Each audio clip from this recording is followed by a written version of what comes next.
right, folks, back on the Bossman show. You see him on the screen there. New Western Illinois Leathernecks head coach out of Macomb, Illinois. His alma mater. He's one of them. He's a Leatherneck. He's wearing his purple. He's doing his thing. That nice beard. So I need to get a beard like him too. It's Chad Boudreau on the Bossman show. What's up, Coach? Boss man, hey, great to have you. I'm glad to be here, and thank you very much for the opportunity. I appreciate it. Yeah, this beard came with time. Just give yourself more time. It'll get there. Trust me. Yes, sir.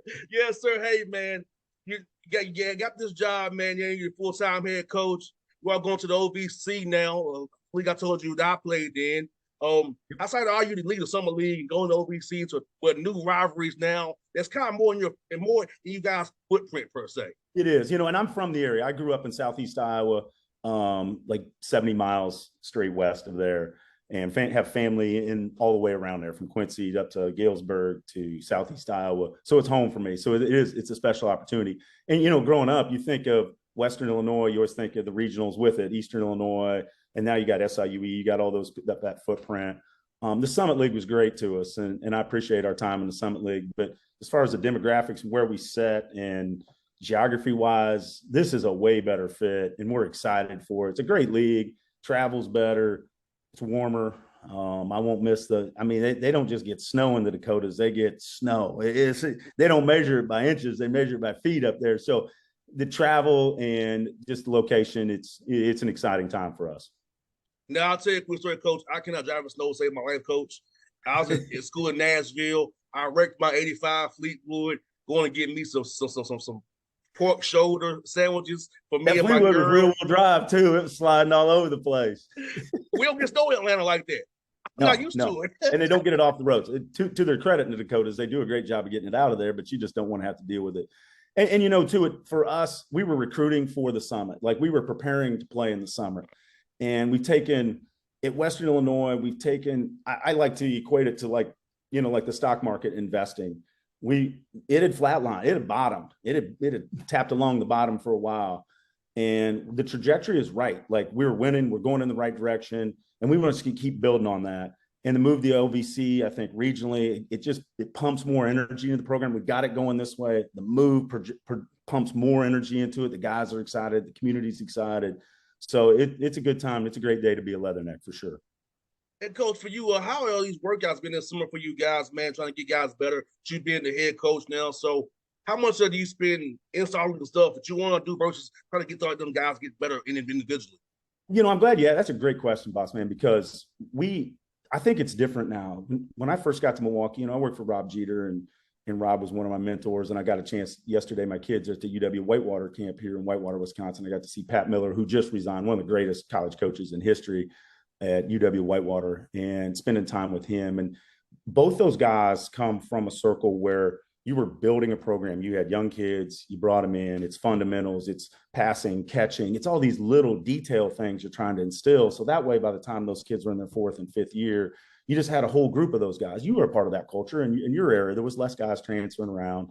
And it's different now. I look at it as, unfortunately, I've been a junior college head coach at Highland Community College. And my time there, you would try to get older transfer kids, you bring them in, and you had such a short time to prepare for the season that you were putting in team stuff within the first week. And so that's what we did this summer. It's less about passing, catching, fundamentals. We recruit guys that are older. They're bright kids. They do the right things, on the court. And so we can come in. We're not dealing with those things. We're putting in offense. We're putting in defense. We're putting in schemes. We're starting to play. We're working on situations. So it was a really productive summer, but it's way different than it was in your era and what I was used to when I first came into the game years ago. 100%, and I thought the game has gotten better. It's more space in place. When I was out there, it was still, you had some too big still, Right. And you're just trying to run off of those two bigs, running double screens off the two bigs. So now we're at square, we're doing Spain, we're doing stunts, we're doing flybys. So it's like, double drag. So all that stuff that we see now wasn't in there in 04 back in the day. No, you know what? And people talk about the big man's gone. The big man is just gotten where he just plays other positions. They're still there. And sometimes your big kid might be your one or your two, where you might be posting one of the guards. The game's completely different. I love it because it's interchangeable. We were talking about that before. Like, interchangeable guys is the key to the game, whether it's at the pro level or over in Europe. Interchangeable, you got to be interchangeable, and that's what's exciting about our roster. My staff has put together a great group of long length athleticism guys that are interchangeable, guys that can play multiple positions, and so we can play different ways. And I'm excited about that. Especially defensively too, coach. You want to be able to switch 1 through 5 without losing anything. You know, with length, no matter what you do, you got somebody 6'6", 6'7", 8 that can still affect your shot, affect your filtration. So you want guys who can switch, and the Raptors good about that. Having guys in that 6'5", 6'6", 9 range, switch everything where you can't do anything but just shoot over top of them. Exactly right. And with that has come, like the last 2 years for us, we've lacked depth. Our first 5 in the Summit was probably as good as everybody's first 5 outside of maybe Oral Roberts last year. Had Max A. Smith and that juggernaut. But once we went down, once we started subbing guys in, we went backwards. And we've been able to add enough depth that where we can switch, we can pressure, we can get out, and guys, we can just keep shuffling people in and out. And to build a set here, like right now, I know for sure we have 10 guys that can play. And that's an exciting thing, because last year at this time, when it stepped away and the summer stuff was over, I'm like, gosh, I love us 1 through 5, but who's 6, who's 7, and I don't have a clue who 8 is. Like I don't think we didn't have an 8, and so that's a big thing. It's a key thing for us going forward, especially in the OVC. You're going to need depth to survive a long conference season. 100%, and for you, coach, how much with the schedule has been tricky, because I know you have to get bought some, you have to try to get home and homes. And I know people don't want to come to Macomb as well. So how much of a headache is trying to schedule games, knowing you have to get bought some and try to do some deals to get guys to come play you at home? Especially our first year, it was easy. I've told people that right or wrong, that we were like the good-looking single girl at the bar at the Final Four. Everyone wanted to go out with us. That first year we had one. No, everybody would play us. Scheduling was easy. Well, then you win some games and you win at home, and it's now scheduling is not easy, and that's why I handed it off to one of my assistants. I'm a head coach now. Here, you do the scheduling. It was easy, but no, it is difficult, and you're trying to prepare yourself. You're trying to balance all that. You're trying to play the bye games. You want to keep the bye games. I like to keep them regional, where we're playing teams that our fan base and people can go see, and it's less travel for us. And you're trying to balance that with home games. Getting home games in this environment is difficult. We'll have to sprinkle in a couple non-D1s because of that. But then, eventually we'll try to get more home and home series. It works out. Inertia kind of makes us all come together at the end, late in the summer, where I'm sticking to my schedule. I got to play at home. Well, by the end of the summer, you don't have a game. People will start going on the road, and people will start traveling, and no one gets the ideal schedule. No one does, unless you're at the highest level and you're paying exorbitant amount of money. You're not getting the ideal schedule, and you just got to go with it. And our team's excited about it. They don't care, which is a cool thing about, we got so many transfers and a bunch of JUCO guys. You know how those guys are. It's just get us to the game so we can hoop, and that's where we are. We're just going to play the schedule in front of us and control what we can control, and get better and get ready for the OVC. No doubt, man. Like I said, I remember sometimes, being 3-12 and stuff, and you have to not look at it. Why you're doing it, especially at our level of OVC. It's the reason why. But It's still 3-12. Look, we gotta focus on the OVC play. Let's just use this to get ready for OVC and not look at the record right now. This is part of doing business for the most part. And this at our level, it comes down to 2 seasons. There's the first semester season. You're trying to get better. You're trying to stay healthy. You're trying to win as many games as possible. And then there's that season that really matters, and that's second semester. But you got to build from one to the other. We took the summer. We'll transition the summer into the fall into the preseason, and we'll be getting ready for the OVC. And the nice thing is for us, I don't really have a ton of understanding of the OVC. We played Eastern Illinois last year. That's the only OVC team we have any experience with playing in the last 2 years. And so I'm curious to take first semester and watch the rest of the OVC play and see what they have, and see, I know the history. I know the teams. I know Morehead State, had a great team last year. I know Coach Korn did a great job at SEMO getting that group to the NCAA tournament. But we all lose players, and there's so much change that I'm excited for the fall just to watch them all play and figure out kind of what's going on everywhere. Because right now I don't have a clue. Well, I could tell you, Penny and Ryan play fast. Yes, and that's a different too. That is a different from you watch, like I've watched film of everybody in the league and you compare it to the Summit. They're different leagues. You know, the Summit, Oral Roberts was fast. South Dakota State was fast and just super efficient offensively. But the athleticism, the size, it's a different game. And I'm excited about it. I like the game and I don't care. It's still basketball, whether you play in the Summit or it's still a competitive sport that we all love. So I'm excited for it. No doubt, man. Basketball is basketball, as my dad always says. He said, no matter what you do, son, basketball is basketball. In the end, we're just trying to score more points and have and have fun doing it. And that's what we're going to try to do. We're going to try to score more points and have fun doing it and let the chips fall where they may. 100%. Now, Coach gets, man, for guys like, you've been in the business as long as you have. Talk about Atlanta and Georgia players. I feel like, Coach, maybe I'm a little biased, but there's a lot of great talent in Atlanta for us, AAU wise. Well, first I'm going to tell you the best down here. And you would think, like, I coached in the state of Wisconsin. I was at Indian Hills. I've been at Western Illinois. I've been around some elite shooters, like some elite shooters. Rashad Caruth out of Atlanta, best shooter I've ever been around. I mean, he rolled in our gym in 2004.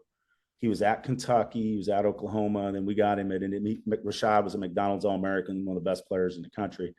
And Rashad rolled into our gym. I'll never forget this. He had a pair of old Timbos on. He had his big pants. He just got off the plane, walked into the gym with me, and he said, "You want a 25 piece?" And he walked around the NBA arc and hit 25 straight threes on the last one. He said, "There's your quarter. Let's go grab something to eat." And he was the best shooter, the most elite shooter that I've ever seen. And we talked about a little bit before, Atlanta has a rich history of high school basketball, but also pro basketball with the Hawks and Dominique Wilkins and in that era. I was a big junior college fan growing up. So Gerald Wilkins, played at Moberly Community College in Moberly, Missouri. And the South has amazing basketball, and you're lucky to be in the middle of it. We need some of those guys that come up to Macomb, Illinois. It never snows. Now, Coach, I'll tell you this is a true story, Coach. Guys have told me young men committed to them, they came on my show. A lot of guys listen to the show. So I can tell you on the record that the guys have told me they've got you guys from on my show, because guys said, "Oh, you also in the Bossman show." Yeah, Bossman, cool. We cool. You with him? Yeah, I'm cool with you too. Hey, let's get that on every TV station in Atlanta and tell them we'd love to have them at Western Illinois. We play a fun style. We're going to score a lot of points, and everybody's got a home in Macomb. And Coach, a 105 The King here, my station. We get the 5.5 million people in the Atlanta area. So. Speaking of Atlanta, you probably remember the Atlanta Hawks AAU team, or the Atlanta Celtics AAU team that had Dwight Howard and Josh Smith. That was the best AAU group I've ever seen together. That summer they just rolled through the circuit. It looked like an NBA team, a bunch of 18-year-old guys rolling around, and that was an amazing year when you think of Atlanta basketball and AAU basketball. That was whew. And you had LeBron around at that time. The AAU scene, Charlie Villanueva, and some of those guys like Darius Miles. Like, there were some players, but that Atlanta Hawks or Atlanta Celtics team was nasty. I'd take any of those. And it was cool seeing Jay Smooth be a part of our research. Remember, we was down for a while after Coach Wilkins, and then the lockout, we had Lon Kruger and Terry Stockton. Mike Woodson came in and changed the whole thing and got us where we are now. And they also trading for ISO Joe Johnson. Yeah. Hey, Western right now, we're pulling for the Hawks because Jalen Johnson's there, know the family really, really well. Coach Rod Johnson, his older brother at Highland Community College. Rod played for us at Western Illinois. So we got a sweet spot for the Atlanta Hawks right now, and Jalen Johnson, really pulling for him and looking for great things out of him going forward for sure, because he's awesome guy, great family, and we want nothing but the best for him. I root for them every game. My kids tune into Hawks game. They're Hawks fans right now because of Jay Johnson. So, yes, I can tell you off there, Coach. He may be starting power forward this year. And we talk about positionless basketball. There's a guy that can go out there going into the game. What is he? He's everything. He can play the one, he can play the two, he can play the three, he can play everywhere. He can match up, he can guard everybody. And he's, his game develops, like last year, I thought his perimeter shooting started to pick back up, which he shot it well when he was younger. His brother went through that phase. Rod went through that phase where Rod was an unbelievable shooter in high school, and he kept growing later. And I don't think it's an easy adjustment to grow 3 or 4 inches, and then you're adjusting your shot in the process. And Jalen's future, he's got a bright future ahead of him, and I really look forward to watching it because he's a star. He's a great kid, great family. Now, Coach, I got one more for you, Coach. At what point did you decide you want to get into coaching, man? No, my dad would be 85 years old on August 27th. He's a coach too. I told my father, I don't have the patience. I'll be cussing kids out every day. But at what point did you decide in your career that you wanted to get into coaching and help young men the rest of your life, man? My dad was a coach, and my dad was an athletic director. And my dad told me growing up, like, I don't care what you do, and I can't add all the adjectives he added in there, but I don't care what you do, just don't coach. Typical coach's kid. I didn't listen. And like coaches, I think most of us are in this. We're the guys at Christmas that like to see other people. I love watching my children open presents. Don't care about my birthday. Don't care about anything that has to. I like watching other people enjoy successes, and that's what we talk about at Western. Like, we have high expectations for us. We have higher expectations than everyone around us, and I'm sure everyone in the country, has. And it's because I want them to feel that. I've been a part of it, and we put together a group of guys. They've all won. Like, we got a kid from John A. Logan, James Dent, that won a national championship with Tyler Smith-Peters down there, winner. Kid from Ranger, Final Four. Like, we have a pile of winners from the coaches on down. And that when you're part of something that's special and you're winning, that is Christmas. That's to be celebrated. And I just want them to feel it and be a part of it, and then move on to the next group and do the same dang thing. It's competition. It's the fun of competition. I can't seem to do anything else. No doubt, Coach. Well, I'll tell you what, man, it's been fun having you on the show, man. We'll do this again real soon, man. I'll have to kind of see you in Evansville or in Nashville. And hey, I'm gonna have a Hawks gear, Coach. Because if I have my TSU gear, it might feel funny if I could. No, you got to come in Hawks gear. Yeah, you got to throw on that Jay Johnson jersey and stay neutral. But hey, you got the OVC pass, so you got tickets at every place, and so we'd love to have you. And the whole league, we want to make the OVC special, and we want to do good things, and I'm excited to be a part of it. And as you know, it's a great league, has a rich history, has great coaching, great stops. Who doesn't want to go to Nashville? And so, it's an exciting time. And so I hope you can come anytime. We'd love to have you in the OVC. It's funny when I go over there, they're like, hey, you over here hugging Ryan Ritter. We're cool. Yeah. Because Preston, we're cool. Like, I go to school here. I did. I'm a businessman now. Now I'm free as now, okay? Yeah, you're in a family. It's the OVC family. You're in. Yes. Hey, but if we're on the road somewhere, I don't want you got to pull for us. Don't get off track. If it's non-OVC, we open up UTSA. Who cares about UTSA? You're pulling for OVC, Western Illinois, that game. I already know. OVC for life. OVC it, baby. Right. OVC for life. Once you're in, whether you want to be or not. Yes, sir. The coach was fun. It was really fun. I really enjoyed it, man. Hey, appreciate it. Thank you very much, Bossman. I really appreciate it. Thanks for the love. You're welcome.